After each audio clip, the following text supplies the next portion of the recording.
Dottore, tutto bene? Entro domani posso avere tutto? La risposta laconica, oggi. E poi ancora, nel caso, posso prenderne altri?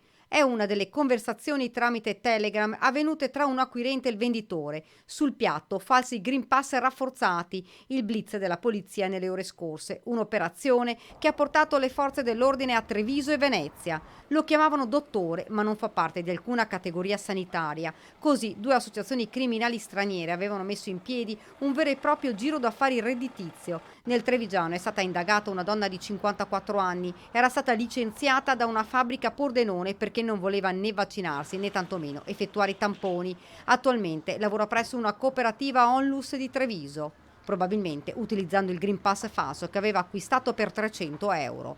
Alla donna hanno bussato alla porta i poliziotti. Dopo un'ispezione informatica le è stato sequestrato il cellulare dove aveva scaricato il Green Pass.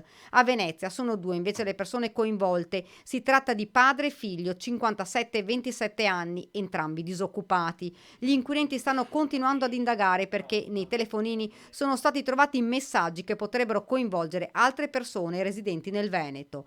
Un'inchiesta che potrebbe allargarsi dunque a macchia d'olio. Il sistema era semplice. I Novax contattavano il venditore tramite un'app su Telegram, poi versavano 300 euro in criptovaluta e in poche ore ricevevano il Green Pass falso personalizzato, 20 perquisizioni in tutta Italia e 25 indagati. Fra loro dipendenti comunali, titolari di un panificio, minori che frequentavano regolarmente la scuola ed un esponente delle forze dell'ordine. Non solo, ma queste organizzazioni criminali prevedevano anche sconti famiglia per coloro che acquistavano più certificati.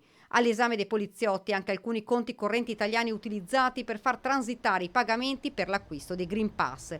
L'organizzazione aveva utilizzato un accesso al rilascio dei pass da parte del Ministero della Salute francese. Il falso certificato veniva poi incollato su una certificazione italiana. Il Ministero della Salute italiana ha già inviato la documentazione alla Francia ed ha iniziato a disabilitare i certificati falsi in modo da impedirne l'utilizzo.